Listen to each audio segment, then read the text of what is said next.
ఉద్యోగుల promotion, star casting, star director లేని మహావతార్ నరసింహ సినిమా పూర్తిగా ఏఐ అనిమేషన్ టెక్నాలజీతో రూపొందించబడింది.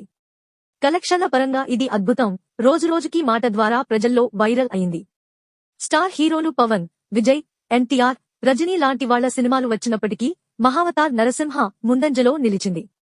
Please share and subscribe for more updates. AI technology విజయ రహస్యం. హొంబేల్ ఫిల్మ్స్ నిర్మితంగా, క్లీన్ ప్రొడక్షన్స్ సంయుక్తంగా నిర్మించిన ఈ సినిమా మధురమైన కథను, విజువల్ గ్రాండ్నెస్ ను ఏఐ యానిమేషన్ ద్వారా ప్రతిబింబించింది. ఆధ్యాత్మిక, మానవతావాద, సాంకేతిక విలువలు కలిగిన ఈ చిత్రం ప్రతి డైలాగ్ ద్వారా గూస్ బంప్స్ కలిగించింది. స్టార్ పవర్ లేకపోయినా మౌఖిక ప్రచారం ద్వారా పరాకాష్ఠ విజయం సాధించింది. బాక్సాఫీస్ ప్రాబల్యం. మొదటి వారంలోనే బడ్జెట్ రికవర్, రెండో వారంలో డబుల్ గ్రోత్. రూ. 300 కోట్ల కలెక్షన్ను సాధించి స్పైడర్మన్, కుంగ్ ఫు పాండా లాంటి అంతర్జాతీయ యానిమేషన్ హిట్లను కూడా ఇండియాలో అధిగమించింది. తెలుగు 3D వెర్షన్ 88%కి పైగా occupancy, multi language, multi format release వల్ల విస్తృత ఆదరణ పొందింది. ప్రేక్షకుల ఫీలింగ్.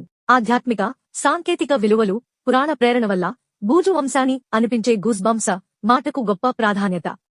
ఇవన్నీ ప్రేక్షకుల అందరి మనసులను ఆకట్టుకున్నాయి. మాటే పవర్, అందునీ పాటే సినిభిమానం. మహావతార్ నరసింహ ఒక కొత్త దశను పరిచిన సాంకేతిక, కథ, మౌఖిక విజయ పురాణం.